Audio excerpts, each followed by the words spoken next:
The power of a single choice. It all started with a flat tire that I was on my way to an interview for a job I desperately needed. My savings were gone, my rent was overdue, and this opportunity felt like my last shot at getting back on track. I had spent the past week preparing for this.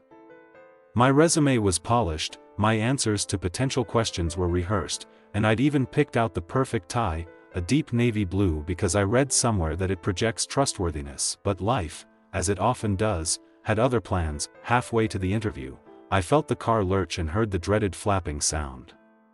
A flat tire. My heart sank. I pulled over, praying it was something minor. It wasn't. A jagged nail stuck out mockingly from the deflated rubber.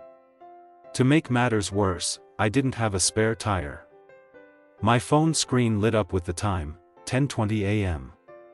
My interview was at 11, and I was still a good 3 miles away. That I had two choices: call the interviewer to explain and hope for mercy, or leave my car and run for it. The first option seemed safe, but it felt like admitting defeat. The second option sounded insane, but it was my only shot at proving I was serious. My gut told me to run. So I grabbed my briefcase and bolted. Dressed in a full suit and shiny, but rapidly scuffing, dress shoes, I must have been a ridiculous sight. The summer heat bore down on me, and within minutes, sweat soaked through my shirt.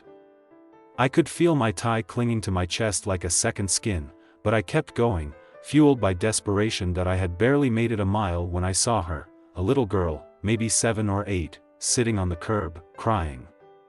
Her hands clutched a leash that dangled limply on the ground, but the dog it was attached to was nowhere in sight. That I slowed my pace, debating with myself. My brain screamed, "Keep running, you're already behind schedule." But my heart had other ideas. I couldn't just leave her there. "Hey," I said, kneeling down to her level, trying to catch my breath. "What's wrong?" She looked up at me, her face streaked with tears. "Max ran away," she sniffled, holding up the leash. "He got scared of a loud car and ran into the street." I glanced at the road she pointed to. It was busy, cars zipping by in a chaotic symphony of honks and engines. My stomach knotted. I looked at my watch, 10:45.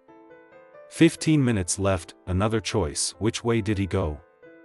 I asked. She pointed toward the intersection. Without thinking, I took off. My dress shoes slapped against the asphalt as I darted between honking cars, shouting Max's name. The little girl's voice echoed faintly behind me, "Please find him." I spotted Max under a parked car, trembling and panting. He was a small golden retriever, his fur matted with dirt. Kneeling down, I extended my hand, speaking softly to coax him out. After what felt like an eternity, he inched forward. I scooped him up, his tiny body shaking in my arms, and carried him back to the girl. When she saw us, her face lit up. She ran to us, throwing her arms around Max. "Thank you. Thank you so much," she cried, her voice trembling with relief. That I smiled, feeling a strange mix of exhaustion and fulfillment. "Take care of him, okay?" She nodded, clutching Max tightly. I glanced at my watch. 10:57, I was out of time. But something about the girl's smile made it hard to care. Still, I ran. I arrived at the office at 11:15, drenched in sweat, my shirt untucked, and my tie askew. The receptionist gave me a look that could freeze fire.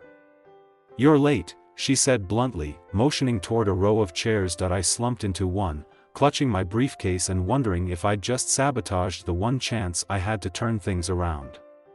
5 agonizing minutes later, the interviewer appeared. She was sharp-looking, with piercing eyes and a clipboard that she held like a shield. "You're late," she said as I followed her into the office. "I know, and I'm so sorry," I stammered. "There was an incident on the way here." She raised an eyebrow. "Care to elaborate?" For a moment, I considered lying, saying something about traffic or a car breakdown. But then, for some reason, I decided to tell her the truth. I told her about the flat tire, the little girl, and the runaway dog. By the time I finished, I was sure I'd talked myself out of the job. She was quiet for a long moment. Then, to my surprise, she smiled. "You know, we're looking for someone who can make tough decisions under pressure and prioritize what truly matters." That story? It tells me you're exactly the kind of person we need. You're hired. I walked out of that office in a daze. The job wasn't just a paycheck, it was a lifeline. It pulled me out of a spiral I hadn't even realized I was in. That day taught me something I've carried ever since: the power of a single choice. Every moment, we're faced with decisions, some big, some small, that shape the course of our lives. And sometimes, the right choice isn't the easiest or most logical one. It's the one that aligns with who we are, with what we value. Years later, I still wonder, what if I just kept running that day? Would I have gotten the job? Would I even be the person I am now? I'll never know for sure. But I do know this: sometimes, the most important choices aren't the ones we make for ourselves, they're the ones we make for others, and sometimes, they even come with a wagging tail.